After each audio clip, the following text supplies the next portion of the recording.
Bienvenido a Fuera de Micrófono, Iñaki Cano. ¿Cómo vas? Qué curioso es esto de fuera de micrófono y tenemos un micrófono. Sí, pero muchas gracias, pero bien hallado. Pero tiene truco, ¿eh? Bien hallado. Aquí estoy. Viendo un poco tu trayectoria, que es que has pasado por tantos sitios y tal, pero empezando un poco por tus inicios, tú te criaste en Suiza, en la inmigración, porque tus padres supongo fueron allá a trabajar, ¿no? Soy hijo de un albañil y de una friega portales. Dicho con todo el respeto y el cariño, claro, evidentemente. Mucho orgullo, ¿no? Tampoco... En aquella época del 50 y muchos, bueno, aquí en España era muy difícil y entonces había que huir de aquí para salir adelante. Y mis padres se fueron a Suiza, como otros millones de españoles, y ahí me crié yo. Bueno, estuve 3 años aquí en España, 4 escasas, y luego ya me fui hasta los 12, incluso los 13, porque luego ya mi padre enfermó y ya se tuvo que venir a España y ya estuve aquí, evidentemente. Y empecé a trabajar ya muy pronto, porque a los 14 murió mi padre y cuando yo tenía 14 se murió mi padre y ya no había modo ni manera de poder pagar el colegio alemán donde yo estaba estudiando y ya, bueno, pues trabajaba, estudiaba, hacía de todo un poco, sí. ¿Y periodismo por qué? Porque ¿te gustaba el deporte?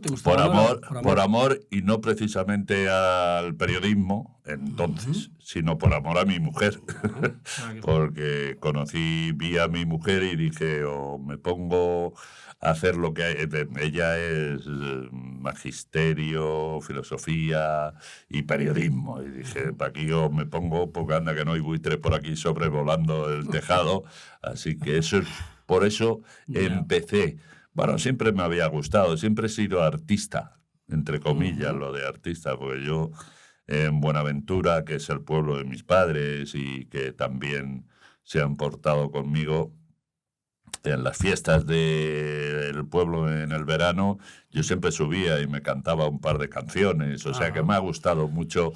Este aparato siempre me ha gustado mucho, pero empecé a hacer periodismo y a meterme de lleno en el mundo de la radio por amor, porque conocí a mi mujer con la que llevo ya 44 años, sí, pues soy un bicho raro, pero 44 años y ahí seguimos, ejerciendo los dos la profesión. Además de la referencia de tu mujer, ¿qué otra referencia tenías ya a nivel de grandes profesionales? Bueno, ¿A quién te querías parecer? ¿O tenías... No, yo... Voy a hacer periodismo y luego ya veremos. No, yo he sido siempre Joaquín Prat. O sea, el deporte, ¿no? Y tuve antes de que Joaquín Prat hiciera deportes, y tuve el honor de trabajar con él. Y pude trabajar con Joaquín en la cadena COPE. A mí me ficha la cadena COPE hace la torta de años, no me pidas fechas porque no me acordaré, y junto a Agustín Castellote, que era quien presentaba el programa que ahora se llama Tiempo de Juego. Y entonces año 86, La Tremolina, me suena. Sí. Ahí empecé a hacer el programa del mediodía y el partido de la jornada de la selección en la cadena COPE con Agustín Castellote y con Joaquín Prat, que era el animador. Y cuando Joaquín Prat se marcha a Radio Nacional, Juan Manuel Gonzalo me lleva también para allá. Y entonces estamos, para mí lo de Joaquín, una barbaridad. Y luego hay una cosa que la vida me ha dado mucha suerte. Mi mujer, que trabaja en la cadena SER, en aquellos años con Pepe Domingo Castaño, luego tenemos una gran amistad con la familia Castaño y bueno, tengo la referencia de joven de querer ser Joaquín Prat, y cuando ya estoy metido en la profesión veo presentar a Pepe Domingo Castaño un premio, una entrega de premios. Creo recordar que fue en El Retiro. Y dije, yo me quiero parecer a ese tío también. Y entonces, bueno, he tenido el gusto de estar con los dos, y los últimos años he disfrutado mucho de la sabiduría de Pepe Domingo Castaño.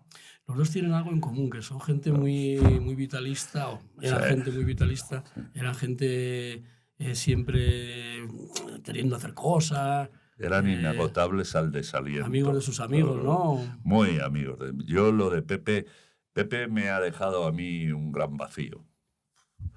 Porque juntos muchas veces. Entre los cabritos, una peña comilona y juerguista y la pandilla basura, que el propio nombre de la pandilla ya te indica qué tipo de personajes femeninos y masculinos estamos ahí, todos muy raros, que seguimos manteniendo las dos peñas. Pero tanto Joaquín en su primera época, pero sobre todo Pepe Domingo, a mí me han dado vida. Y ahora me ha dejado un vacío enorme, en todos los sentidos. Fíjate cómo será el vacío que me ha dejado, que hay veces que el tiempo de juego ya no lo escucho, que me perdone Paquito y Lama, porque lo paso mal, de verdad. Supongo que me acostumbraré, pero luego es que con Pepe he aprendido tanto de la vida y de la profesión, he recibido tantos consejos, todos buenos, de Pepe, que me cuesta cada día. Bueno, y en estas fechas me acuerdo todavía más de él, porque era incansable, como te he dicho, al desaliento.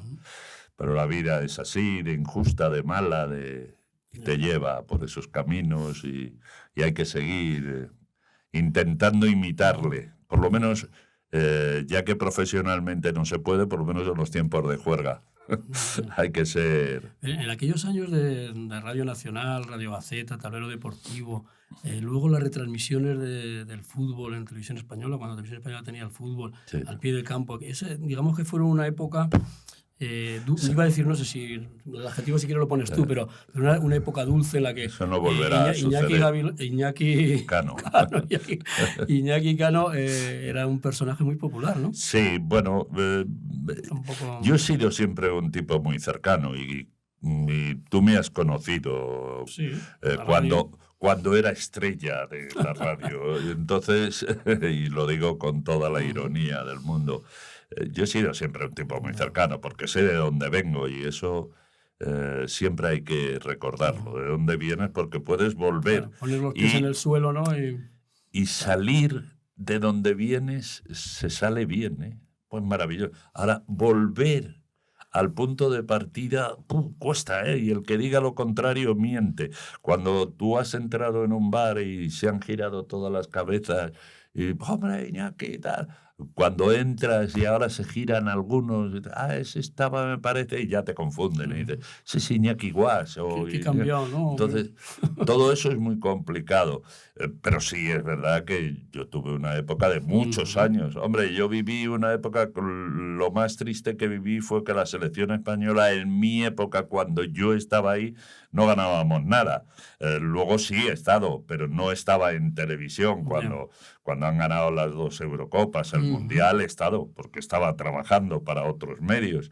Pero mi época de selección disfruté mucho haciendo las entrevistas y viviendo de lleno las Copas de Europa con el Real Madrid, con el Barcelona, alguna UEFA con el Atlético de Madrid, pero sobre todo he disfrutado mis tiempos de Tour de Francia, de Giro, con Pedro Delgado, con Miguel Indurain. Es decir, yo he vivido una época muy bonita, y además, sin ser protagonista, porque los protagonistas eran ellos, sí que es verdad que estaban todos los fregados. Además, me acuerdo ahora de Carlos Herrera, que estaba en Radio Nacional, ahora es compañero de mi mujer, o mi mujer compañero de él, en la cadena COPE, y recuerdo que al Tour, al Giro, íbamos siempre Juan Manuel Gozalo, un compañero técnico, y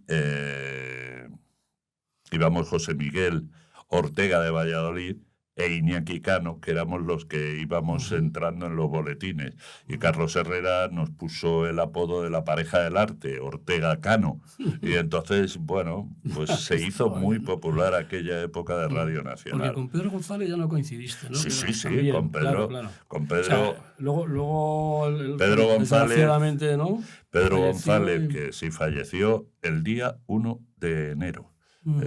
O la Nochevieja del 31 al 1 de enero, y A las 5:00 de la mañana recibí una llamada del secretario de Estado para el Deporte para pedirme si podía ir a reconocer a Pedro. Fue muy duro también aquello, porque yo estaba muy unido precisamente. Pedro González, Juan Manuel Gonzalo eran las voces, junto con Santiago Peláez, de aquella radio deportiva, de Tablero Deportivo. Y yo llegué cuando Pedro se marcha a Televisión Española y yo llego a la radio. Y entonces Juan Manuel Gonzalo quiere que haga esa labor, pero hay un tiempo en que evidentemente, mientras yo estaba en Radio España y en COPE, coincidía en todos los partidos y en todos los viajes con mi querido Pedro González. Entonces estaba muy unido a Pedro también. Mi vida se me van yendo, debe ser por cuestión de edad, pero se me está yendo mi historia, mi pasado, entre deportistas y periodistas, se me están yendo. Durante aquella etapa de retransmisiones ciclistas que estuviste, yo tengo apuntado, no sé si seguramente a lo mejor igual esas cifras las he sacado de internet, pero estuviste en 18 Tours de Francia. 20 vueltas a España, 12 tours. 12 tours. Y 6 giros. Entonces...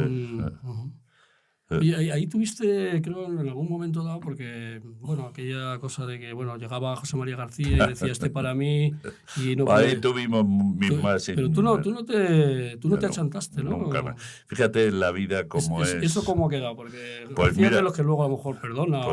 Pues fíjate cómo ha quedado, que yo hago cosas para el equipo de fútbol sala de José María García, para el Movistar Inter. Hacemos una cosa muy bonita que se llama la gira Mega Cracks. Sí. Y esto es bajar 500 niños de un pabellón, bajarlos a jugar al fútbol sala durante 2 horas. Vamos bajando niños a jugar al fútbol sala con el primer equipo de José María García. Los niños tocan a los ídolos y yo soy el animador, presentador, el que mueve todo eso desde hace 14 años. Es decir, yo no me hablaba con José María García por algunos enfrentamientos que hemos tenido. Incluso a mí en antena, García me ha pegado palos y yo se los he devuelto. Yo no me he callado nunca con nadie. Si no te metes conmigo no hay problema. Si te metes conmigo la cosa ya va peor. Y entonces he tenido muchos líos con García hasta el punto de no hablarlo. Y me acuerdo perfectamente que Manolo Díaz, que era uno de los que estaba en Unipublic junto a los Franco, que organizaban la Vuelta Ciclista, fueron los que le dijeron a García, oye, el mejor que te puede hacer esta historia de los niños es Iñaki Cano. García, Iñaki Cano, yo con este no juego ni... Y sin embargo, hoy por hoy nos llevamos muy bien, tenemos un rollo magnífico. Y es mi jefe, entre comillas, es el que me paga mis excursiones con los niños y con el primer equipo. Y es probablemente la cosa más bonita que estoy haciendo desde hace muchísimo tiempo. Porque lo demás... Sí, lo que haces también en YouTube, ¿no? Sí, bueno, ahora estoy con el chiringuito, ¿no? Con el Twitch. Claro, yo digo, pero le digo a Pedrerol... Esto ha cambiado mucho, ¿no? Le digo a Pedrerol, por cierto, que ya que lo he nombrado, quiero darle las gracias. Porque se ha portado conmigo en estos últimos 10. Siempre habíamos tenido un buen rollo, pero muy distantes los dos. Pero en estos últimos 16, 17 años, él fue uno de los que, cuando yo salgo de Onda Cero, al día siguiente me llama y me dice, tú conmigo. Y estoy con él desde entonces, en el chiringuito, primero en Punto Pelota, luego en el chiringuito, y ahora este año me ha dicho, tienes que presentarme de 9 a 12 de la mañana el Twitch. Y digo, pero el Twitch, y eso es de chavalines, ¿cómo se va a poner un abuelete aquí? Y bueno, pues ahí estoy disfrutando muchísimo, claro, madrugando, pero pasándomelo muy bien, llevando un rollo que está fuera de lo que es la pura actualidad, aunque tiene la actualidad, pero hablamos de mis cosas, y bueno, me lo paso muy bien. Y luego Pedrerol... te puede gustar menos, te puede gustar más, pero Pedrerol no te deja dormirte, es decir, es un profesional de AUPA y ahí están los datos que tiene y la audiencia que tiene y los jóvenes que le siguen, pero vamos, yo es que toco ya todos los palos, me da igual lo que sea, Javier. Sí, sí. Oye, en Onda Cero, ¿qué pasó? Porque realmente aquel 4 de septiembre de 2006, yo de alguna forma Claro, tú estabas ahí. Estaba por ahí. Te dan la dirección y la presentación del primer toque. Sí. El programa funciona, le das otro Bueno, aire. funciona. Tampoco en Onda Cero el deporte a esa hora ha funcionado Sí, habitualmente. Pero ¿qué a mí, pasa? ¿sabes? A mí lo que más rabia me dio es que algunos intentaron, algunos, y me refiero, yo no quiero entrar en polémicas, pero como ya lo han contado, pero el gran jefe Javier González Ferrari y el primero de deportes, Ángel Rodríguez, me proponen hacer algo a lo que yo no había ido. Y entonces yo dije que yo no estaba ahí para esas cosas, nos dimos las manos y nos fuimos. Lo malo de esto es ese que... algo? Porque lo dejo ahí. Sí, hombre, ese algo era que yo me tenía que meter con José Ramón de la Morena. Y yo meterme a saco, ¿eh? Digo, ¿yo qué necesidad tengo? Yo no he venido aquí a eso, he venido a presentar un programa de radio que ha funcionado, viendo los números de ahora y los millones que se han gastado en otros, incluido Ángel Rodríguez y José Ramón de la Morena. Digo, coñe, si yo los números eran iguales o mejores. Sí. Pero bueno, luego vendieron que era por las audiencias, mintieron mucho y yo estoy muy dolido porque era innecesario. Bueno, pues mira, no hemos llegado a un acuerdo y se rompe. Una etapa. No, es que es la audiencia, ¿no? ¿Qué coño es la audiencia? Menos mal, yo para eso he sido muy fiel y quiero que conste en acta que nunca desvelé aquellas conversaciones, hasta que lo desvelaron ellos mismos. Entonces, y el propio José Ramón de la Morena, que por cierto estoy esperando que me llame para decir, oye, muchas gracias por no haberte metido conmigo, no haber querido entrar. En la guerra, ¿no? Y me quedé en el paro, ¿sabes? Con una mano delante y otra detrás. Y el gran tipo que es José Ramón de la Morena no se dignó a llamarme a decir, necesitas algo, quieres trabajar, cualquier cosa. Pues no se dignó. Eso te demuestra la calidad de las personas y el tipo de gente. Ojalá que le vaya la vida bonita, que disfruten todos del tiempo que nos queda de estar aquí entre los vivos y que se lo pasen muy bien todos. Pero conmigo que no participen. Hablando así de profesionales muy conocidos y tal, yo te iba a preguntar, José Ángel de la Casa, ¿cómo lo recuerdas? Porque luego también la vida, hablando de la vida, pues mira, le recuerdo... puede estar algo fastidiado y tal. Claro, yo estoy muy agradecido a muchísima gente y entre esos está José Ángel de la Casa. José Ángel de la Casa, con el que yo coincidía. Retransmitiste tropecientos partidos de la selección, sobre todo, ¿no? Y me dio vida, me dio un programa los sábados que se llamaba Grada Cero, me dio un programa que se llamaba Estudio Estadio. Estuve junto a Juan Carlos Rivero en Estudio Estadio, estuve con mucha gente buenísima trabajando, una época maravillosa, y con José Ángel de la Casa, que me enseñó muchísimo, que me ayudó muchísimo, que me guió por la televisión, lo que se puede y lo que no se puede hacer, o cómo hay que hacer las cosas en televisión. José Ángel de la Casa me dio la oportunidad de estar siempre con la selección española en primera línea, estar con las Copas de Europa del Real Madrid y del propio Fútbol Club Barcelona, hacer esas entrevistas y luego en aquella época la televisión española tenía una audiencia bestial. Entonces, claro, pues eso se sigue manteniendo. Ahora ya la gente me reconoce más, pero por cuestión de años. Los jóvenes me reconocen más por el Chiringuito que por Estudio Estadio, salvo cuando llega gente de mi edad, que entonces dice, coño, yo me acuerdo de ti cuando tú presentabas Estudio Estadio y tal. Bueno, pero José Ángel de la Casa, al que le mando un abrazo cariñosísimo, siempre se portó muy bien conmigo y con mi familia, porque era un tipo muy cariñoso, sigue siendo un tipo muy cariñoso y al que le deseo toda la fuerza del mundo. Hace poco comentaba alguien en una entrevista reciente aquí precisamente que ahora se puede hacer periodismo deportivo y humor al mismo tiempo, porque hay esa sensación de que el periodismo deportivo, si no tiene otro ingrediente, Sobre todo, claro, tú que ahora estás en el Chiringuito... Bueno, es que... Me gustaría saber un poco una reflexión tuya sobre... Es que los tiempos han cambiado. Cuando nosotros presentábamos programas, no existían las redes sociales.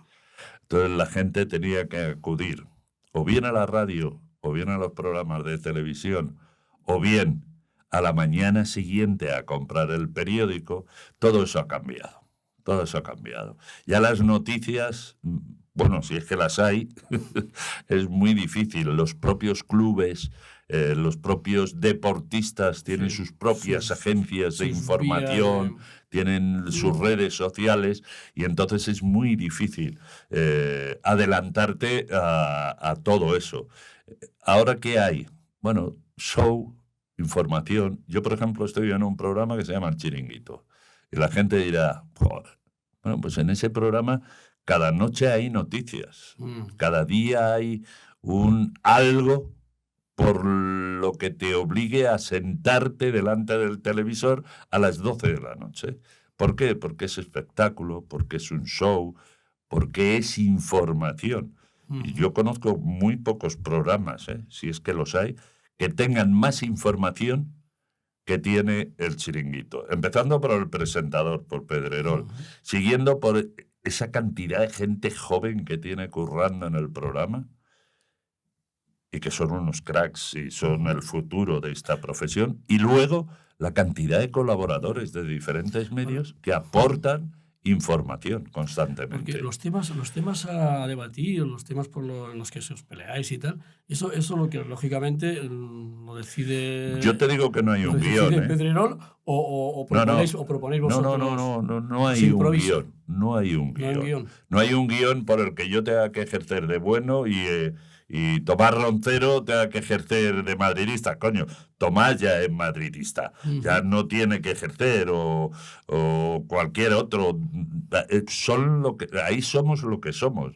Y Pedrerol lo que hace es tener un equipo de gente joven que nos empuja de una manera que te comen el terreno los jóvenes, y tienes que ir a morderlos a ellos, porque si no te muerden ellos a ti. Y entonces la historia está en que existe una información, mucha información, porque somos, sobre todo la redacción, tiene mucha y buena información, muchos contactos. Y Pedrerol lo que hace es guiar a un grupo de profesionales, donde yo soy el más torpe de todos, y nos va buscando la información que está en el aire, en la calle, de lo que se habla cuando te vas a tomar al vermú.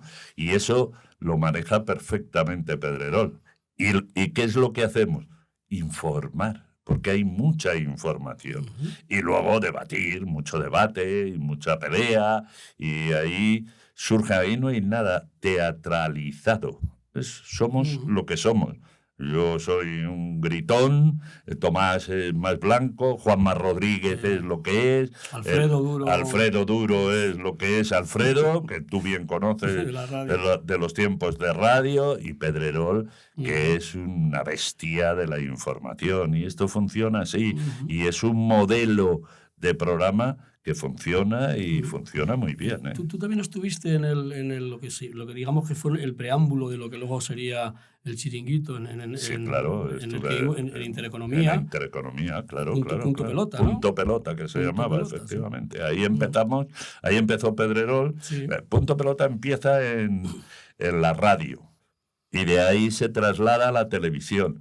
Y bueno, pues yo llego con el segundo año de Punto Pelota en Intereconomía. Sí, en Intereconomía también a última hora. Sí, por la noche, éramos muy tarde, sí, efectivamente. Y ahí es donde empezamos a funcionar, y ahí seguimos, y yo cada vez que voy disfruto, y si no me llaman me mosqueo, porque digo, que me estoy haciendo mayor y ya no me quiere.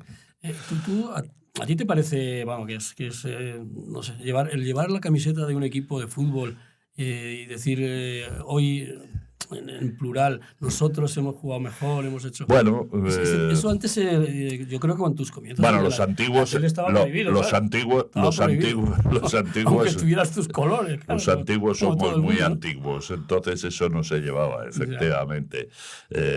Luego, poquito a poco, se ha ido conociendo más y es verdad que ahora, bueno, pues es algo que el que tenga equipo, pues que lo diga, y el que no tenga equipo, como en mi caso, pues no lo digo. Pedrerol dice que yo le estoy engañando todos los días porque algo tengo, pero bueno, no es igual. Pero esto es, ahora si tú te fijas en los diferentes medios de comunicación, siempre hay gente, unos del Madrid, del Barça, del Atleti, son así. Y esto no quiere decir que sean peores profesionales, porque no sean, entrecomilladamente hablando, menos imparciales. Esto es una cosa que está al orden del día, porque yo, por ejemplo, uno que está muy identificado con el Real Madrid, como es Tomás Roncero, ya quisieran muchos parecerse profesionalmente a Tomás Roncero. Lo que ese tío ocurra, cómo se mueve, cómo tiene información, no solo del Real Madrid, sino de un montón de deportistas de este país. Y es bueno, es malo, no seamos antiguos, que diría aquel. No sé si la sociedad española está como está ahí, estamos viendo cada día hay bastante enfrentamiento, o mucho enfrentamiento. Eso quizá a veces, bueno, pues quizá en consecuencia los medios de comunicación también hay más enfrentamiento. En la prensa deportiva de vez en cuando surge eso, ¿no? Alguna bronca seria, ¿no? Pero eso quizás va dentro del ambiente que se respira, ¿tiene algo que ver? En la profesión en general te refieres. Sí. Luego si quieres hablamos en deportes, pero también en periodismo en general, ¿no? Periodismo en general es... por una sencilla razón. Antes, nosotros dos ya somos veteranos de guerra, la información era más accesible, o se trabajaba de otra manera y tenías más oportunidades de llegar a la información. Ahora somos tantos, ya cada medio, me refiero, o cada persona tiene su propia vía de comunicación. Sus fuentes, ya se mueven ellos a raíz de... Y entonces nosotros ya es muy difícil encontrar las fuentes de información, porque cada individuo, y hablo desde el presidente del gobierno hasta el presidente de la oposición, pasando por otros, o de los presidentes de equipos, tienen sus propios medios de comunicación, sus propias vías de información y de comunicación para el pueblo. Entonces, bueno, pues cada día es más complicado hacer lo que se hacía hace años. Y además hay que ponerse en los tiempos modernos. Y los tiempos modernos ahora, tengo información, vale, la cuento. No tengo información, bueno, intento reunirme con otros e intentamos entre todos encontrar esa fuente de información. La gente, por ejemplo, el Chiringuito, dice, es que hay cada noche hay 2 o 3 noticias que luego se confirman. Es decir, no tiramos balas ahí, venga, vamos a contar que el micrófono es negro. No, se confirma finalmente que el micrófono es negro. ¿Por qué? Porque hay muy buenos periodistas que, además de hacer espectáculo, ofrecen información. Y eso cada día cuesta más. Y si no lo haces bien, el público te lo reclama. Y si no consigues hacerlo del todo bien, te dan boleto y recogen a otro, porque hay tantos ahora en la calle que pueden seguir informando que o estás al loro o estás fuera. Ni las canas ni la edad te permiten fallar. ¿Qué acontecimiento más importante o el del que guardas un mejor recuerdo? De los muchos que, claro, estoy hablando probablemente, el Tour de Francia, hemos hablado de Indurain, pero probablemente sean esos momentos del Tour de Francia que luego fueron unidos con... Bueno, yo en la Vuelta me lo he pasado muy bien. Cuando la Vuelta era una pelea, como tú antes explicabas, de García, o el mundo contra García, que se creía que era el dueño de la Vuelta. Y bueno, pues ahí jugábamos todos. Javier Ares estaría por ahí también, ¿no? Javier estaba, claro, Javier estaba narrando, José Ramón de la Morena estaba ahí en la línea de meta, y los codazos eran codazos de verdad, porque todos intentábamos. Agustín Castellote en COPE. Yo empecé con JJ haciendo la vuelta, que íbamos 2 coches. Claro, cuando yo esto se lo cuento a la gente joven, yo iba en un coche con César Pérez de Tudela. Y en el otro coche iban José Javier Santos, JJ Santos, y el técnico, Pedro Muñoz. Y entonces, con César Pérez de Tudela, que de ciclismo entendía lo justito, lo que hablábamos era de la dureza de las montañas, la dureza que era las llanuras con el sol. Entonces estas cosas las contaba. Y luego cuando llegábamos, perdón, cuando llegábamos a la línea de meta eran codazos. Sí, ahí ya no había. Ahí los amigos estaban. Ahí no había amistades. Entonces, bueno, pues García, que viajaba con 3 guardaespaldas, uno que le llevaba el inalámbrico, otro que le cogía al ciclista, y luego él preguntaba por ahí. ¿Le daba propina a algún guardia para que le tomara? ¿No? Hombre, él era un poco el dueño de la vuelta, entiéndase lo del dueño de la vuelta, bueno, pero ya participábamos todos y todos jugábamos y todos peleábamos. Esos momentos fueron muy bonitos. Eso te curte, te hace callo. Aprendes a saber moverte, a ver dónde está la noticia. Luego, por ejemplo, en el mundo del fútbol, en aquellos años éramos 6 los que estábamos, 5 los que estábamos con el inalámbrico, haciendo entrevistas a pie de campo, que entonces nos sentábamos en el banquillo con los entrenadores y estabas ahí metido en todo el fregado. Pero yo probablemente, porque con la selección viví grandes momentos, pero no me comí un colín, porque no ganamos nada hasta que no llegó la Eurocopa de Luis Aragonés. Y ahí ya no estaba yo en ese circo de abajo, sino estaba un poco más arriba, o estaba en las cámaras, en los estudios de televisión.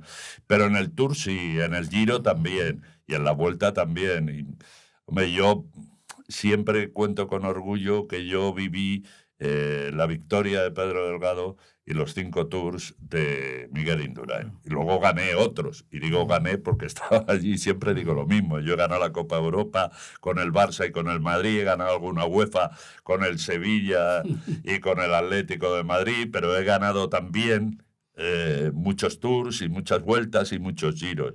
Pero yo creo que me lo he pasado muy bien en el Tour, porque el Tour de aquella época de Pedro Delgado, que veníamos de Ocaña, que había ganado y no nos comíamos un colín, y llegó Ángel Arroyo y nos metió un poco de vidilla, y luego llegó Pedro Delgado y ganó, y luego llegó Miguel Indurain, y luego Carlos Sastre, y luego el Chava, que daba mucho espectáculo. Entonces, bueno, son momentos que a mí no se me van a pasar en la vida.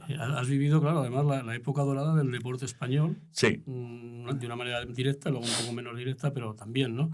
Si tuvieras que elegir al mejor deportista español, porque, claro... Miguel Indurain. Hay mucha gente que... Lo tengo claro, Miguel Indurain. ¿Dejamos fuera entonces a Rafa? No, me has preguntado por mí. Ya, claro. Ahora según, sí. En tu opinión, claro, claro, es que lo que hizo Miguel Indurain en aquella época, primero abre el abanico Pedro Delgado, que tiene mala suerte cuando muere su madre, cuando se despista en una salida, pero si no hubiera ganado también probablemente 3 Tours, si no 4, y luego aparece esa bestia llamada Miguel Indurain, que además era humilde, era un tipo impresionante, sensacional, magnífico, que le protegían para que no le agobiáramos mucho, pero él siempre abría las manos y decía: deja que los niños se acerquen a mí. Nos atendía siempre, después de chuparse 300 kilómetros, una pelea, pues yo qué sé, pues, y él siempre atendía. Miguel Indurain, evidentemente, sería muy necio por mi parte no acordarme de los títulos del Barça, de los títulos del Madrid, de las Copas de Europa del Madrid. Yo he vivido eso muy lleno. O olvidarme de Rafael Nadal o de ahora Alcaraz. Bueno, pero son tiempos. Yo especialmente ver a Miguel Indurain la naturalidad, el afecto, el respeto hacia los profesionales y hacia los periodistas, yo le tengo muy marcado en mi cabeza tantas cosas buenas que para mí el deportista es Miguel Indurain, porque algunos dirán, coño, y Ángel Nieto, que en paz descanse, que ganó todo lo que ganó. Paquito Fernández Ochoa. Paquito Fernández Ochoa, con el que me unía muchísimo su amistad a través del golf. Pues luego jugamos muchas veces al golf. O el propio Seve Ballesteros. Es que yo con Seve Ballesteros solo puedo decir maravillas. A mí que un día, esta es una anécdota, que yo voy a acompañar a mi hijo. Yo ya la había conocido y ya conmigo a través del ciclismo, no del golf. Severiano Ballesteros tenía mucha amistad con Juan Manuel Gonzalo por ser Cantabria, ¿no? Los paisanos, dos. Y entonces Seve tenía mucho respeto por Juan Manuel Gonzalo y evidentemente conmigo, él era del Barça, pero vivió muchas cosas en Radio Nacional a través de mi voz. Entonces, cuando yo conozco a Seve Ballesteros, es una maravilla, y me conocía más por el fútbol que por el golf. Luego hemos coincidido mucho con el golf. Luego hay una cosa con Seve Ballesteros, y es que el doctor Isla, que atiende a Seve Ballesteros en sus primeros problemas del tumor, es el que había atendido a mi suegro, que en paz descanse también.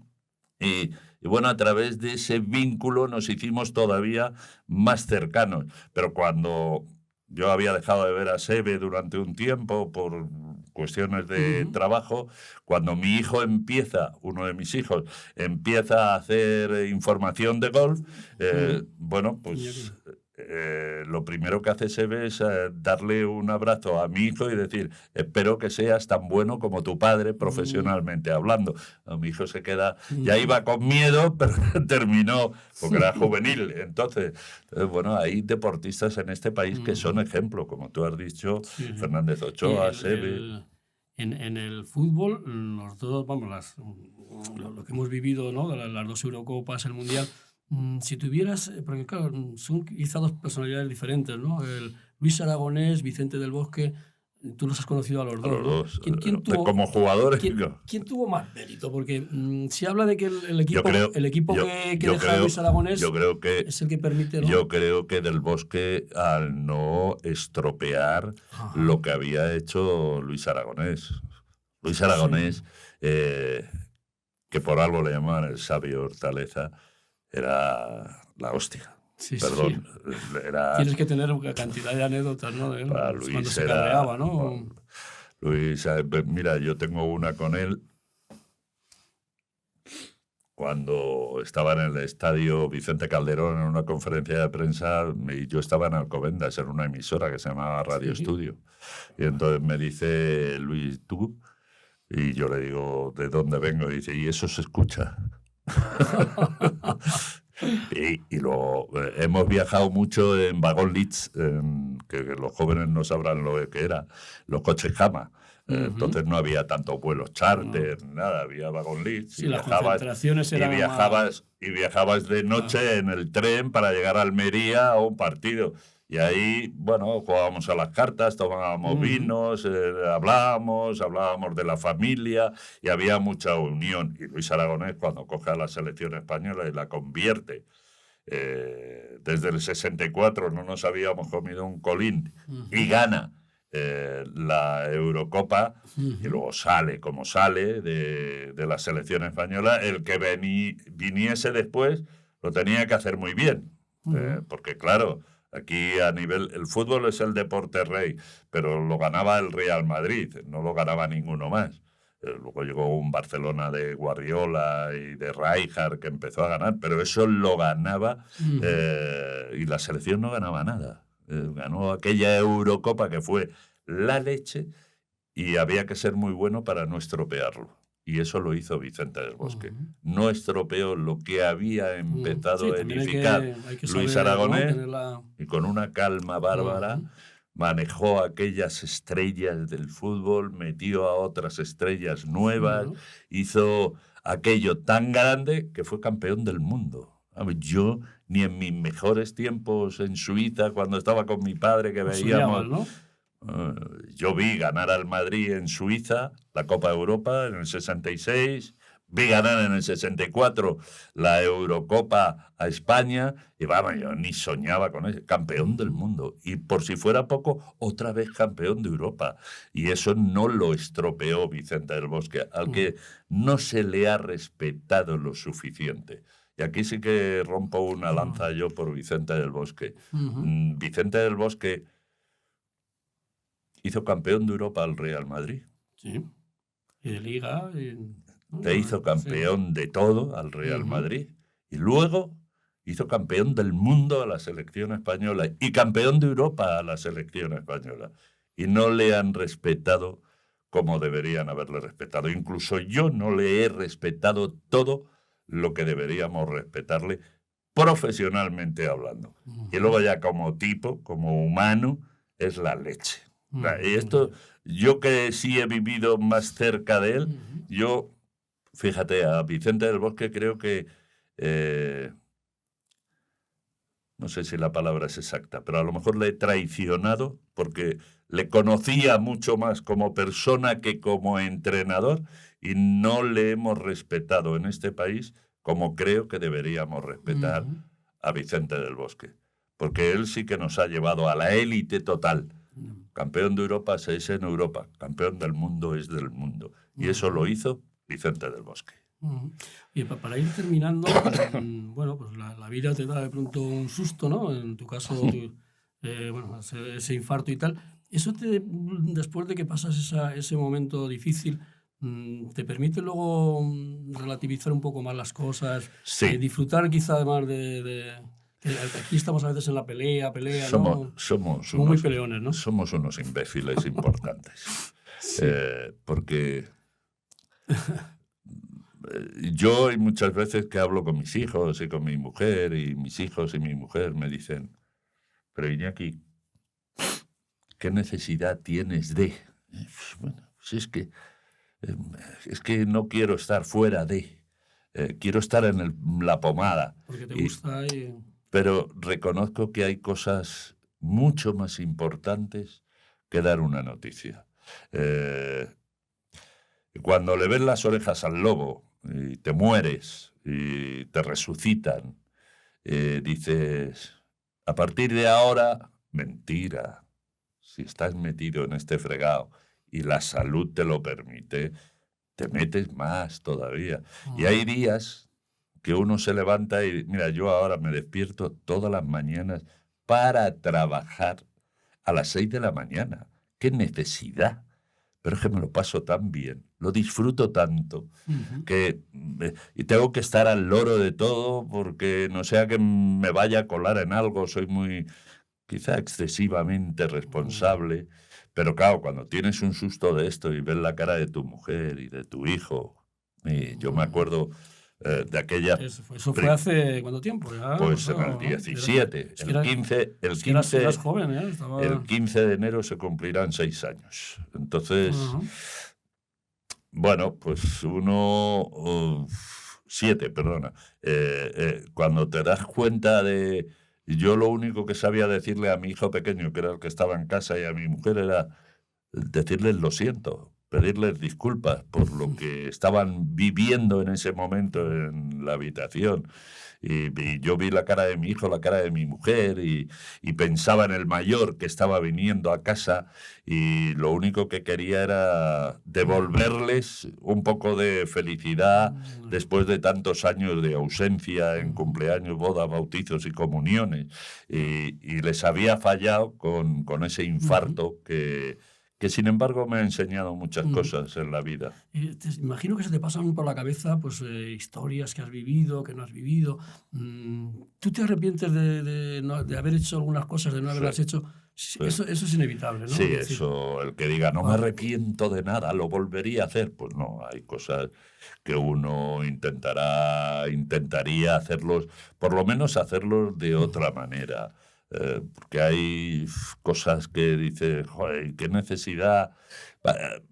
Pero bueno, eso ha pasado. ¿Volverías a ser periodista? Era un poco el resumen de... Pero volvería a serlo de una manera distinta. Aprendería a ser mejor periodista de lo que he sido. Porque yo creo que he sido bueno. Bueno, no lo sé si he sido bueno o no. Hombre, malo después de 40 años y seguir en el cacao. No te ha ido mal, ¿no? He ido engañando muy bien, para seguir ahí. Pero sí que intentaría ser probablemente mejor persona y mejor profesional. Porque siendo buena gente, es probable que también consiga ser buen profesional. Yo no estoy de acuerdo con eso. No, hay que ser un hijo de tal, porque si no, no es necesario ser un hijo de tal para triunfar en la vida. ¿He triunfado del todo? No, pero bueno, pero estoy contento de la vida. Pues muchas gracias, Iñaki. Ha sido un placer y te deseo pues, lo mejor para este 2024. Que sigamos aquí. Y que sigamos aquí peleando y dando guerra y que The Objective salga todavía mucho mejor de lo que está, que ya bastante bien está, pero que salga todavía muchísimo mejor. Pues muchas gracias. Gracias a vosotros. Gracias.